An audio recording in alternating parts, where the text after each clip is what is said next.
Welcome to the Cash Flow Project Podcast. Are you looking to better your financial situation by increasing your cash flow? Too busy to hunt for real estate deals or don't know where to start? Then you're in the right spot. Join us as we dive in and talk about investing for cash flow using multifamily real estate. Welcome to the Cash Flow Project. I'm your host, Vince Gethings with Tri-City Equity Group. With me is my co-host, Matt Callahan. And today we have Alex Sabio on the show. Alex is a father of four from Southern California. He's been investing in real estate since 2004. He lived through the recession in 2008, got the bumps and bruises, learned the lessons along the way. He took a break for a little bit. And then in 2016, he got back into the real estate game, focusing on luxury short-term rentals. So he's going to hop on today's show and school us on how to make a bunch of cash flow with luxury short-term rentals. Alex, thanks for coming on. Hey, thanks for having me. Yeah, that's me, Alex Sabio, married father of four, and born in the Philippines, moved here, migrated from Philippines, moved here in the early 80s. I live in Southern California now. I actually do have a W-2 job still. I'm a respiratory therapist, been doing that since 2002. So the front line of COVID right now. Just like a lot of other Filipinos, was urged by my grandparents and parents to get into the medical field because it was stable and it had a lot of benefits. But I always had an itch to do kind of my own thing. Started investing in 2004, 2005, because I wanted to create generational wealth. And I just started focusing in on single family homes out of state. Made a ton of mistakes in real estate investing. I was awful, affected greatly in 2008. With the recession, just like everyone else. And at a certain point, I had a bunch of negative cash flowing single family homes out of state. And in 2010, I just ran out of energy, ran out of money, and had a foreclosure, filed for bankruptcy, and just, was set back for a while. And, I started moving up in my field in respiratory therapy, and I finally working at the most amazing hospital, highest paying hospital with the best benefits. But at a certain point with the politics there, I was just miserable. And I realized that just couldn't be me anymore. I'd be a terrible father. I'd be a terrible husband if I stayed there for the next 20 years. And I looked around and everyone else was miserable, but they paid the best. You kind of, you were bought out. You made a deal with the devil. And so that's when, like sometime in 2016, 17, I said, you know what, I'm going to come back to real estate. But this time I'm going to do it different. I'm going to start heavily focusing in on cash flow. And that's kind of how eventually I got to short-term rentals. Man, so it sounds like back in that time period, we were going through a rough time, kind of like we are now. You already hit a bunch of my questions. But how did you really hone in on real estate as being like that vehicle as you wanted to transition out of your job? Kind of like how everyone else probably does it. You meet a person that's doing something and you're like, hey, I want to do that. My grandparents were actually my inspiration. They moved here in the late 70s and started buying properties in Los Angeles. And in the 80s, they actually had a boarding care facility. They're, the most successful people that I knew. And I remember when I bought a home in 2003, 2004, just when the properties were taking off, just kind of like how they are right now. My grandma, she told me, and it wasn't like she was giving me amazing advice that something that, I didn't know myself, but there are times when sometimes someone tells you something and it just sticks with you. And she said, I never really created wealth until I started investing in real estate. And then I remember I bought my first house and it went up like $100,000 within a year. And I said, there's something to this, because at the time I was only making like $45,000. So I said, this is what I got to do. And that's when I just started investing in real estate. So was that in Southern California? Yeah. Prices were going crazy. And at the time they were like $230,000, $250,000. And then a year later, it was like $350,000. And then at that time, I remember I worked night shift, right? So I would listen to all these infomercials at night. And there was a guy named Carlton Sheets, no money down program, right? And I bought into that program. And he said, hey, he stressed the 1% rule. And at that time, the 1% rule just didn't work out here in Southern California. So then I started investing out of state because I realized that the properties were a lot cheaper out there. So. Yeah, that's definitely true. So you've done some single family. We talked a little bit earlier. You looked at some multifamily. What's been the best or most worthwhile investment that you've made personally? The biggest gain by far, not even close, was my first short-term rental. And that's my claim to fame. Just really in the middle of a global pandemic, I invested every single dollar I had into a short-term rental 2,100 miles away in Tennessee, which, I never even heard of like before I invested. And 3.5 months later, my wife was actually able to retire from her W-2 job. And then 6 months later, after my second short-term rental, I actually replaced my income. But yeah, by far, short-term rentals, because the cash flow is just ridiculous. So that's been it right there. How did you find that deal? You said it was 2,100 miles away. Yeah. How did you land on that? Short-term rentals in Tennessee. Because that's how I know you, actually. Yeah, it's insane. I put out like a rookie question out there on a real estate forum. I said, hey, guys, where is the best place to invest into short-term rentals? And, you get a lot of hate, like, oh, you should look through the forums later. Why are you asking on here? And then, but the thing is, I got like a bunch of replies and everyone kept saying the Smoky Mountains of Tennessee. And I'm like, what is that? I need to look into this a little bit more. And at that time, I was going through something where, really, it was my mindset change where if you're going to do something, go and find the best person for the job. And I said, well, who's the best realtor out there? And someone kept mentioning this certain name. And I said, okay, let me link up with that person. Got on the phone with her. She said, yeah, come on out. And I said, well, I got, 2 weeks from now, I got 3 days off. Can I visit you? And she said, yeah, come on by. I went and visited her and I made an offer that weekend. And that's really how fast it went. Like within 2 weeks, I was into this market that, oh crap, I got to do a lot more research on this thing, Well, I know that market, and I think that's almost like you're writing offers and then underwriting later because some of that stuff is sold. Yeah, as soon as it comes out. Yeah, interestingly enough, because we're in the middle of a global pandemic, and I visited in July 2020, my house sat on the market for 42 days. Like nobody was buying at that time. And that was my hesitation. Like, what if this market crashes? But I kept running the numbers and I said, this house is worth $625,000. And my realtor said, I'm only going to show you one house. And this is the one house you need to buy. And I'm like, $625,000. Like, you got something in the 400,000s, 500,000s, and then one bed, one bath. Yeah. Well, at that time, it was like, there were still 3 bedrooms, 4 bedrooms at that time a year ago. The market's completely flipped. And so I said, you know what, I'm going to go ahead and take a look at all these other homes. And so I did that for a weekend. I drove around, I looked at all the other homes that were older and they wouldn't generate as much money. And that's when I realized, she was right. I need to listen to the professionals. And I'm so glad no one else jumped on it.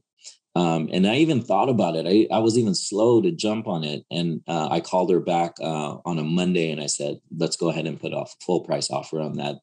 It makes sense. So $625,000, she told me it would gross $100,000 and it actually grossed $135,000 in 12 months. Yeah, that's insane. So do you want to talk about what that house was? Because for me too, a big myth that I had bought into and you not knowingly busted that myth for me is that you have to have a cabin. Like if you're going to be in the Smoky Mountains, it's got to be a cabin or no one's going to rent it.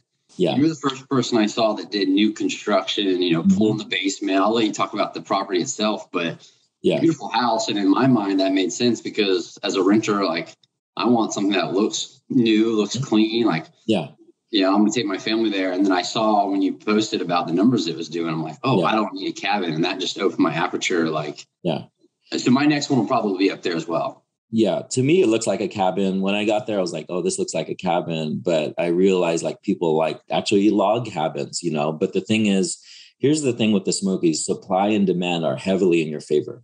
Not everyone's looking for a log cabin. A lot of families just want something clean and convenient. right? And so mine is like in the heart of the city, like half a mile from the strip or the parkway. I always call it the strip because I'm here in Southern California, and Las Vegas is close by to me. So I always tell people that's kind of like the strip. So I'm half a mile away. It's a 4-bedroom, 3-bath, 2,300 square feet, modern, came fully furnished. Everything's brand new, luxury vinyl plank flooring throughout, brand new appliances, brand new TVs. The only thing I really needed to do is put in my systems. And that was like my Wi-Fi door lock, my Wi-Fi thermostat. I put in, a lot of other automation stuff that would make it easy for me to manage. And I would, build out owner's closet and put like extra, just backup supplies in there and stuff like that. But yeah, you're right. I think my philosophy is, I think people like classic cars. They love classic cars, right? But they don't want the tape player in there. Yeah. And so I think people want these cabins, but they want them a little modern too. They don't want them too rustic. And with me, I go the complete opposite way where I say, hey, this is brand new luxury with just nicer decorations, and guests absolutely love it. If you read all my reviews, they absolutely love it. So there probably is a small percentage where they're like, I want a log cabin in the mountains or whatever. The vast majority of the people, I think they're going there for convenience. They want something clean and nice. So I agree. And that's a pretty good price too, fully furnished, because I just furnished one. It's almost that size and it's not cheap. No. And have you looked about what that property is worth today? You just bought it about a year ago, you said? Yeah. Interestingly enough, right now, this is why it's been a grand slam for me. I think it's in the $900,000, but conservatively, I'm saying $850,000. Because right now we are in the process of refinancing the property, and I'm refinancing it. I bought it at $625,000. I'm refinancing it at $850,000, and I'm recouping my entire investment. Right. So now I'm going to have no money in the deal, and it's still going to cash flow like crazy. Yeah, man. So, okay. Short-term rental cabins. How are you structuring these deals financially? I know when we do like an apartment syndication, it's a whole ordeal, but you're taking out a mortgage. The risk is on you. Right. Yeah. So it is all on me. For me personally, I don't have any partners. It's all on me. Your first one, you could buy with 10% down. There's some caveats to that, depending on the size of the loan, and you have to qualify for it and everything. And I actually made a huge rookie mistake with the first one. And I put 18% down, which is like the worst number you could put down other than 19%, because you might as well put 20% down and buy it as an investor loan. But because you could only have one. So I buy them with 10% down as a vacation home loan, and you can only have one vacation home loan in one market. And so now it kind of set me back, but you make these mistakes. But I put 18% down, and it's all on me. And then after that, I put 20% down on the second one. The third one, I have 20% down already saved. Fourth one, I have 20% down saved. That's the thing. They make so much money that I've just been snowballing the profits, working my butt off. And then you get a taste of the profits and you're like, where on earth can I find money? Like I pulled from my 401k under the CARES Act. I had equity. I had 3 homes that were paid off in other states because I still own some single family homes. And I said, forget that. Those homes are only profiting $200, $300, $400 a month. Why not sell that and make $5,000 a month profit? So that's kind of how I got money from them. Yeah, that's all very exciting. So you said one investment property per market at the 10% down, and then you're going back to like a conventional mortgage. Yes. Yeah. Are the rates different, do you find, for those types of loans? Well, the 10% down one is crazy, the vacation home loan, because I got the first one at 3%, which is outstanding because you're getting it just whatever interest rates are to buy a home. It's the same exact thing. Yeah. And then now the second one, I got a 4%, and then I'm refinancing the first one as an investment home at 4.65%. And people say, oh man, I'm getting, 2.5%, 3%. The thing is, even if I refinance this thing at like 6-7%, I'm still generating profit.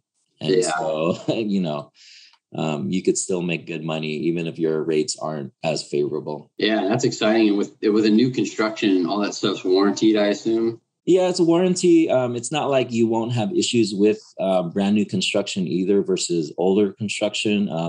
The builder gives you a 1-year warranty and he fixes everything. But sometimes you just can't wait for that stuff. Like one of the worst things that happened to me was a guest was staying there for 7 nights and she was paying $600 a night. And on the second night, the dryer just stops working.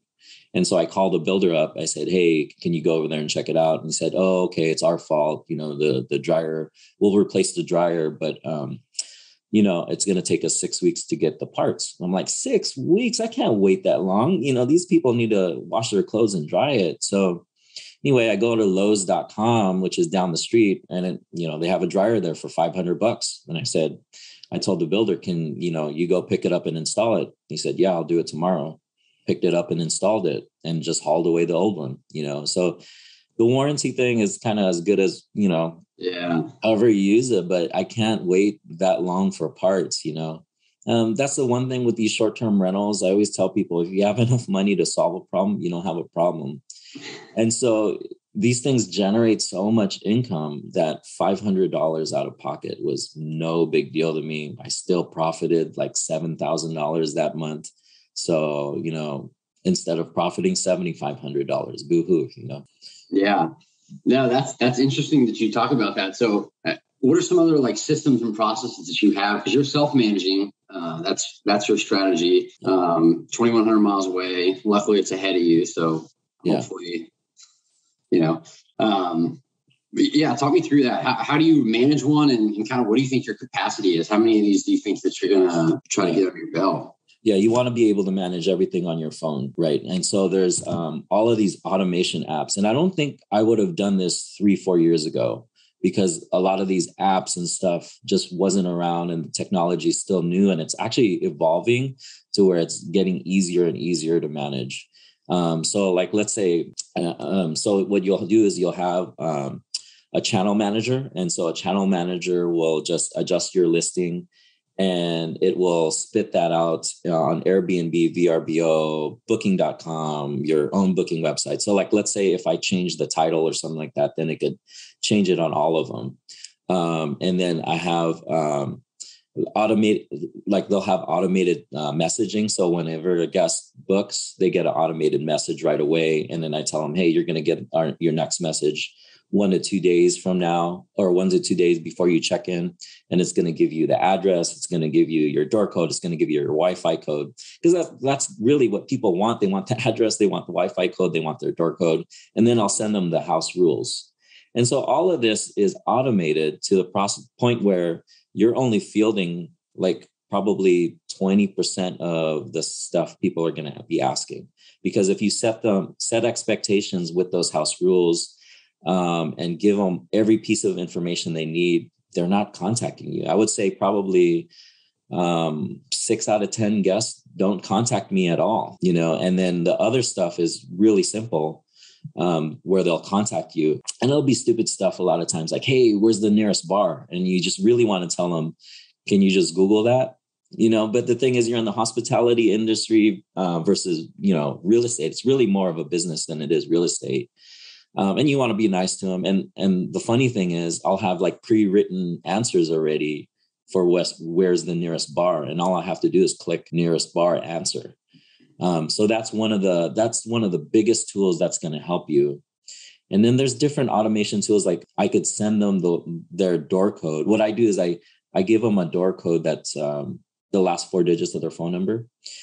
And an app helps me program my lock for me. And it's only good from the time they check in to the time they check out. And a lot of these apps are dirt cheap. Like for me to have that service is only 75 cents per guest. So and you're only having probably maybe 5-6 guests a month. They're staying for a week at a time. Yeah. Just about. Yeah. It depends on the season. Summertime, people tend to stay longer, like 7 days. But like in the slower season, you'll try to, you'll bump your nightly like minimum down to 2 nights or something like that. So you'll have a little bit more. But yeah, probably on average 6 guests a month. Okay. And you asked about how far can I scale this? I don't know. You get into real estate investing because you want financial freedom, but you want time freedom. I could probably scale this to 100 if I wanted to.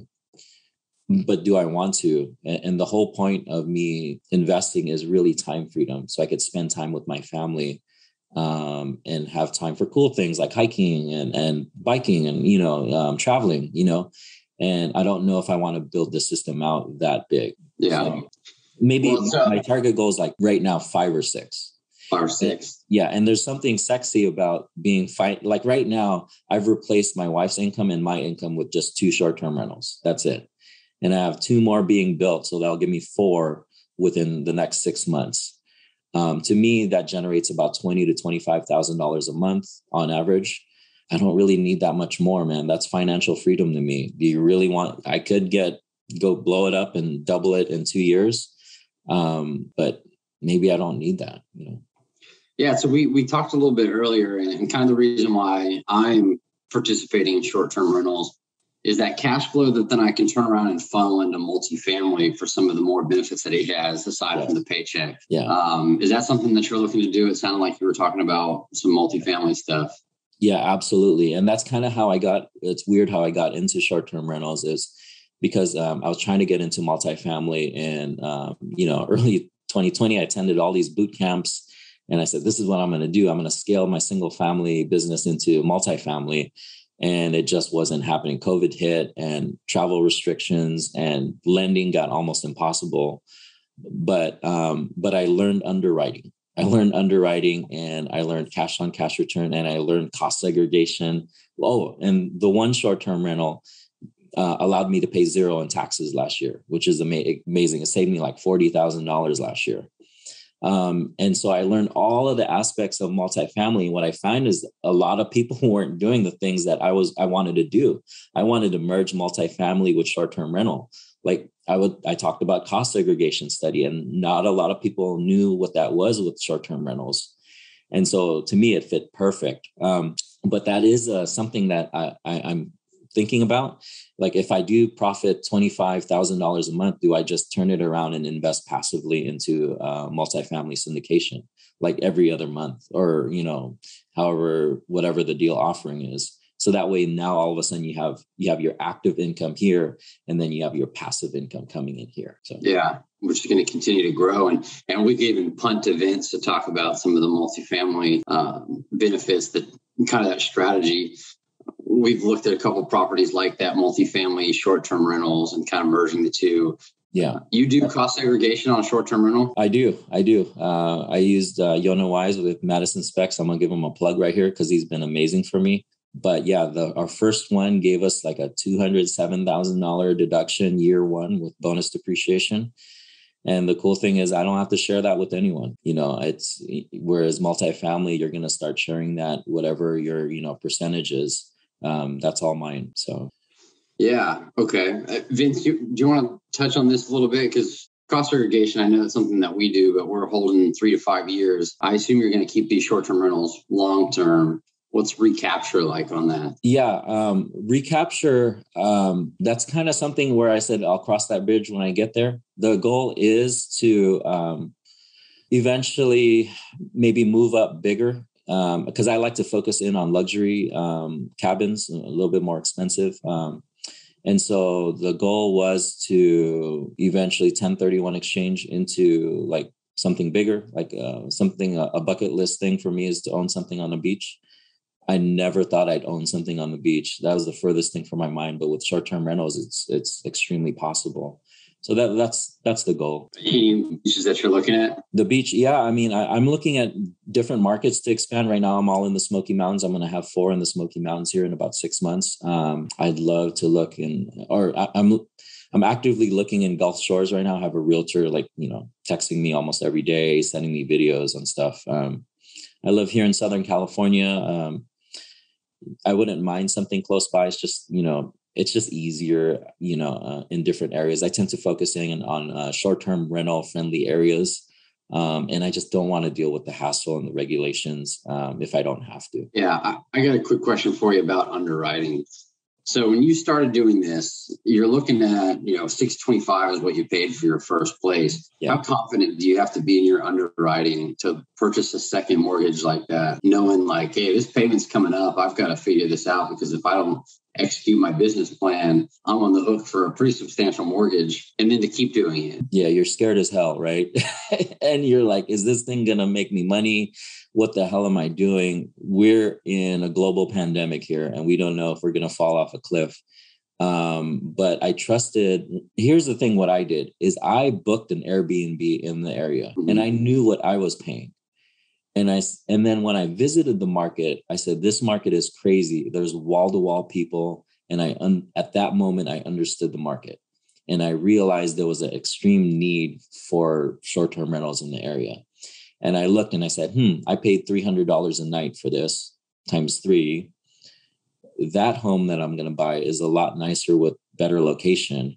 And when I did the numbers, I said, wait a minute, this thing should generate about $120,000 a year gross. And my realtor is giving me a conservative $100,000.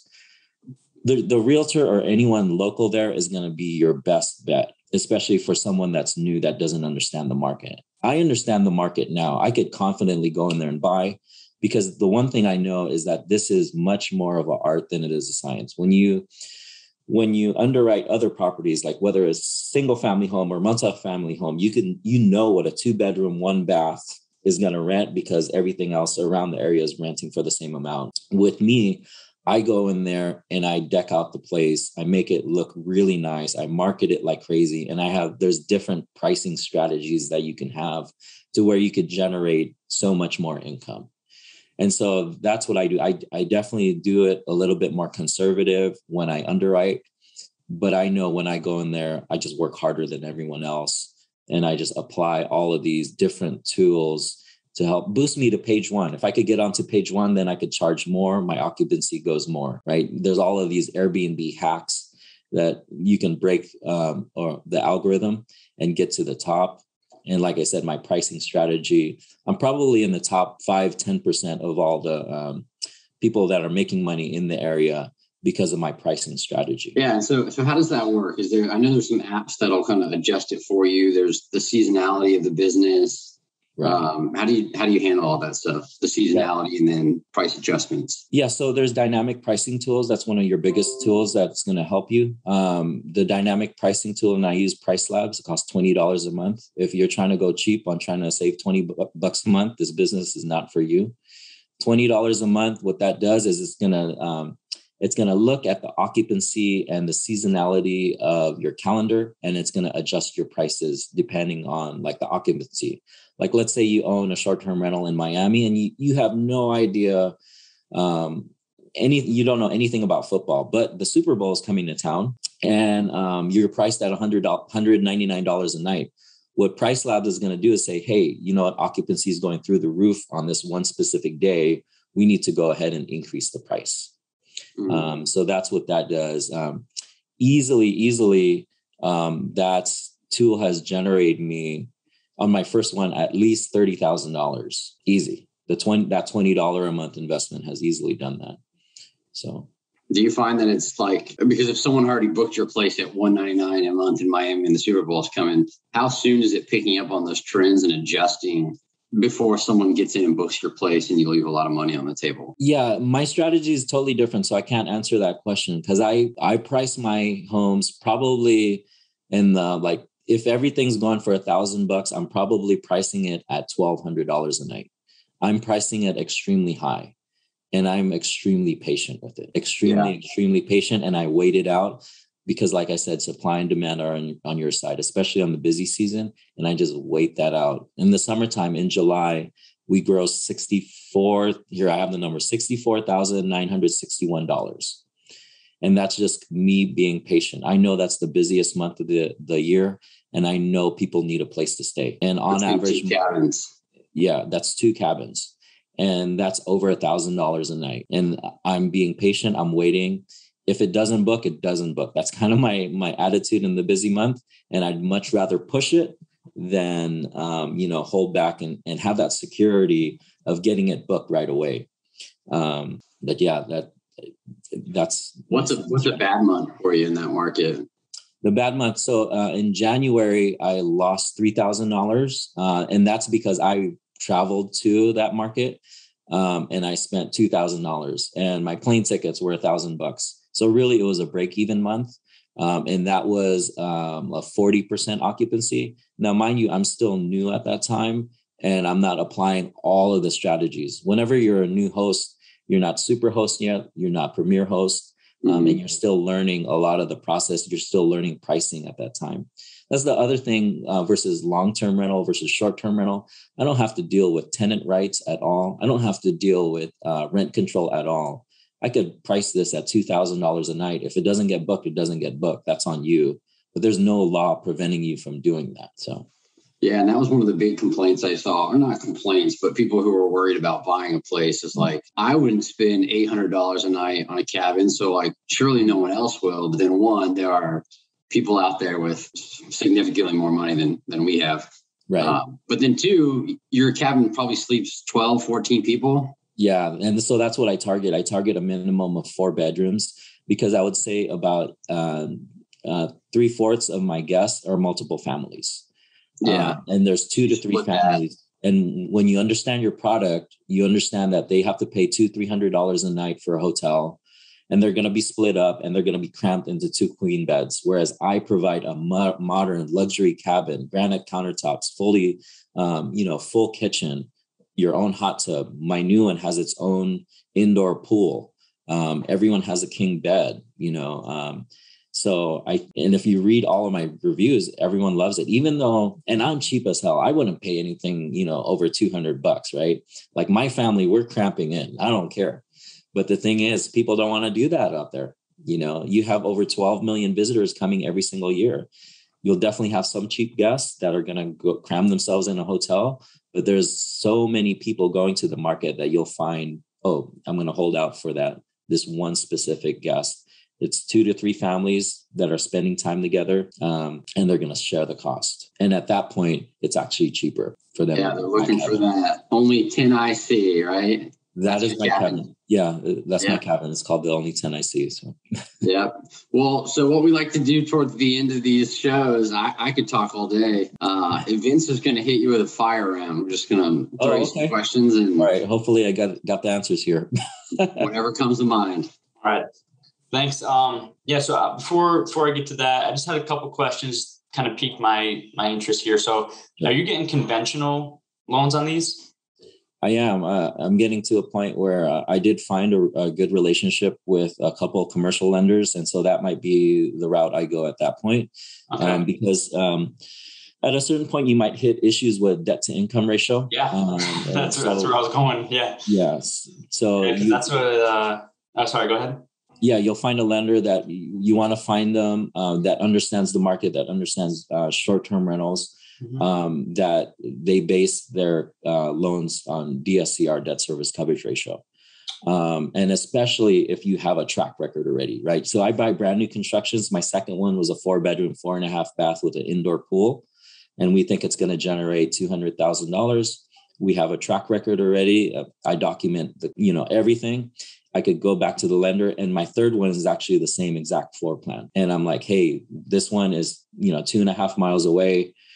I know what it's going to make. Here, I'm putting 20% down on it. So. Nice. Yeah, that's so in 2016, when I got heavy into real estate, 2018, I ran out of money essentially as far as what I can get debt for, because I maxed out my conventional loans. Right. It's like, well, now what do you do? Right. People listening, like when you go to conventional loan, usually what we're talking about is loans that are resold or bought by Fannie Mae. And there's usually a max on that. And it's like 6 to 10 or something like that. I think 10 is the absolute max you can get. Right. But banks will usually cut you off before that limit because your DTI, your debt to income ratio, is going to skyrocket. And that's what happened to me. I had 20 units. Across there's like 7 properties. Some of them were small multifamilies, and cash flow like crazy, all this stuff. Not short-term cash flow, but cash flowing. But and I went to go buy the next one. They're like, your debt to income ratio. Or I think I went to go buy a car or something like that. for my wife. I'm like, your debt to income ratio is 80%. And I'm like, what are you talking about? Like, and so what happens is especially if you're newer, they will take all your debt, but then discount all of your income, your rental income by like, whatever multiple is the in-house underwriting. So for me, they would discount my rental income by like 50%. And so it's like, we'll take 100% of your debt, but only half of your rental income, because they're conservative, they're underwriting. So my debt to income ratio skyrocketed. And to me, that's when it was like, that was an obstacle that really turned me into an investor. Because that's a serious roadblock. What happens when that easy, cheap money from Fannie Mae runs out, those conventional loans run out? That's where the people that solve that problem are the ones that go from, I guess, amateur investors to like professional investors. Is what do you do when the easy money stops? Right. Or what do you do when all your capital is deployed, right? I have $100,000 and okay, I buy the first place and then deploy all my capital in it. Then what do you do? Right. How do you keep going to reach your goal? Right. So that's awesome. I was wondering how you got that. Yeah, but local community banks doing portfolio loans, that's how I solved that problem, is shop around, call every community bank in the area, in the region, talk to the commercial loan officers and find one that has a product. For me, it was a local bank here, commercial lender here that did a portfolio loan. They bought up all my debt on the other properties, wrapped it up into one loan, one payment, and got it off my personal name, which allowed my personal credit to rebound, so it wasn't affecting my personal, life anymore, and opened up, that next level for me. So, just curious. Yeah, I mean that you have all these limiting beliefs that everyone tells you. You could only have so many loans. Your debt to income. But the thing is, if you start poking around on it, other people have solved that problem, right? And so you just go to those people and say, "Hey, how did you solve this problem?" And you're right. The best investors just go blow past through those problems and they work it out. So, yep. They it's always that, don't ask, it's not no, it's just, how can we do this? There's a way. People have done it. I'm not reinventing the wheel here. Right. And just keep the perseverance and just keep going and, keep that phone ringing, keep going to meetings with bankers and lenders and just keep solving the problem. Right. All right. So what advice would you give I don't know how old you are, but what advice would you give your 20-year-old self on what you were doing at that time? Oh, wow. That's a tough one, because I honestly feel like I'm the way I am because of like everything I've gone through, all of the mistakes. And like I said, I don't know if I would have been doing short-term rental 4 or 5 years ago, just with the technology. But you need to get uncomfortable, or you need to get comfortable being uncomfortable. That's really what it was. And really, I would tell myself to network as much as possible, because there's other people doing other things that you don't even know about. You don't know what you don't know. And at the time I started investing in single family homes just because, the internet wasn't that big back in, 2002, 3, 4. And I would have loved to just go to different meetups. I wish I went to just as many meetups as I could and just figure out what other people are doing. And then I would have figured something out. Because now these homes are buying at $600,000. They were like $200,000 back then. And I wish I would have just had the guts to just figure the problems out. Because I think you get to a comfort zone. You're like, oh, I don't want to do that. I don't want to do that. But like you said, Ben, someone's figured it out. You don't need to reinvent the wheel. You just need to do what they're doing at that point, to solve those problems. Yeah, and I want to just put stomp to going out and going to RIAs. So I have a very specific conversation I had at a local RIA when I was first getting started. I was in Bay Area, California, when I was stationed there, and I was going to the Sacramento RIA. And it was monthly. It was held at, whatever, like a Hilton or something like that, conference room. And we'd go there. And at that time, I was just buying up small single families and small multifamilies, the duplexes and fourplexes. That's all I knew. Bigger Pockets, the original Brandon Turner books. Like, that's all I knew real estate investing was. That's all I thought was available to me. So that's what I was buying up. Like I said, I had 20 units. And then it was like 2018, mid 2018, I was at this RIA. And I was just listening and networking. And I was like, I thought I was on fire. I was like, man, I got 20 units. I've only been doing this for like 18 months. I'm on fire. And then this guy was like, yeah, another 10 years, you'll have enough, you'll have enough doors to retire. And I like had a heart attack. And I was like, what do you mean 10 years? And he's like, well, yeah, you got to do another, 60 transactions if you're doing, single families and duplexes and the small multifamily, before you're going to be in a cash flow position to retire, because they only cash flow, $100 a door.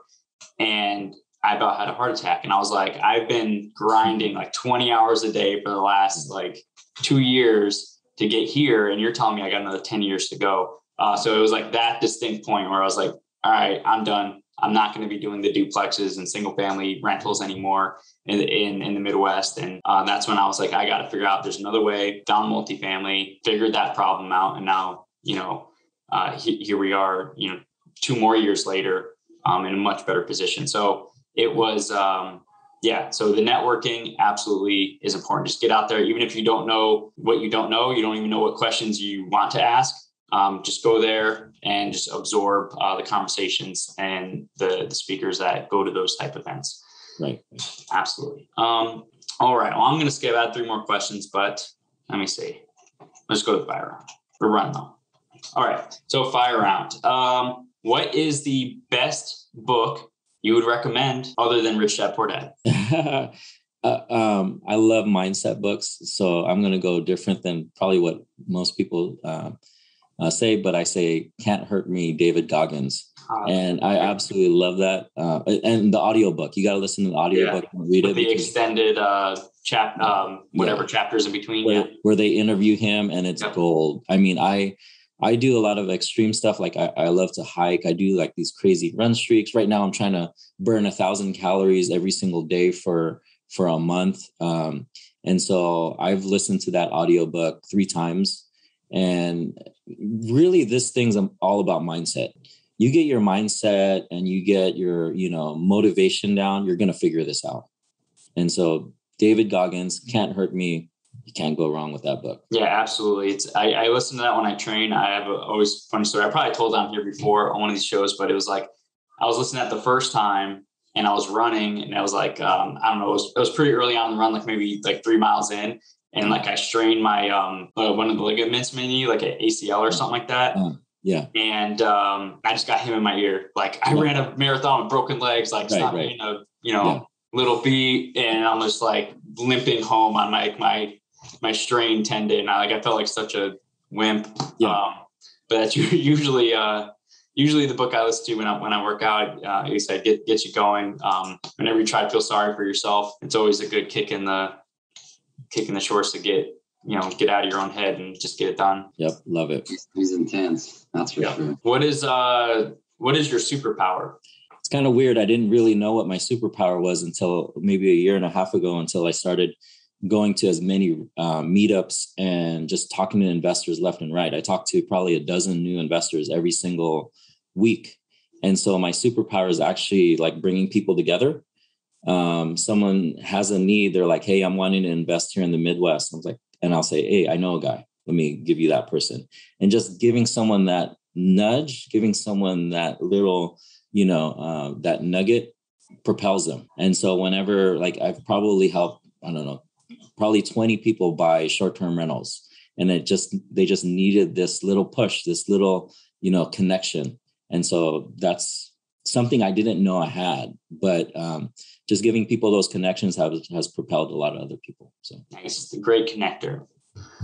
What is the biggest lesson you've learned over your career? That you need to go big. I think I was buying homes in the Midwest, $60,000 to $80,000. And I wasn't getting anywhere. And like, I don't know if I mentioned this before, but I'm cheap as hell, right? And cheaper is not always better. Sometimes going more expensive is actually cheaper because you're actually saving more money going more expensive. I went from investing into $60,000 single family homes to $600,000 to $800,000 short-term rentals. And they cash flow so much more and they're so much easier to manage. So absolutely. And same thing for apartments as well. We got in the game at C-class multifamily value adds, and they cash flow great, but it's, we work hard for that rent. Right. The buildings are a little bit older, so the maintenance is more. The resident base is a little rougher sometimes, so it's you're doing more evictions, more problems like that. So we're making the conscious effort. Our team is making the conscious effort to go for like B class, B plus class property, and it's going to be twice as much. Yeah. But it's going to be the maintenance is going to be a lot lower. Your OPEX ratio is going to be a lot lower, and the resident base is usually a lot easier to manage. Right. And I think even bigger, right, with more units. Like it's easier to manage something with more units versus like 4 or 5 units or something like that. Yeah, you don't have the economies of scale. Yeah, absolutely. Yeah. All right. For the busy working professional working toward financial freedom, what advice do you have for them? For me, for my personality, I just obsess with stuff. If you're going to dive into it, dive all in. I'm busy too. I'm a respiratory therapist. I work 60 to 80 hours a week, but I still have enough energy at the end of the day to talk to 2-3 investors, because I know talking to 2-3 investors is going to lead me to somewhere. And I know that, helping others is going to lead me to somewhere. And then on the weekends, or on my days off, I obsess with it and I try to network and find, just another, like right now I'm looking for other markets and that's a lot of the hard work, but that's my obsessive, disorder, I guess. I'm just obsessed with getting to financial freedom and freedom in general, right? Because now I could be free of a job and have that time freedom. But for me, it's just about obsessing over something. All right. So it's like kind of like that book, the one thing. Just pick the one thing that's gonna, reach toward your goal and just put all your effort toward that. Right.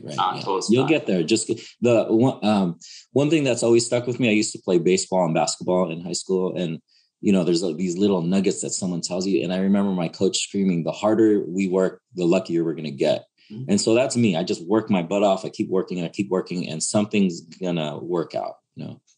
Nice. All right. Well, how can our audience connect with you? Yeah, so I'm very active on social media. You can find me on Facebook, Alex Sabio, or on Instagram, The Real Alex Sabio.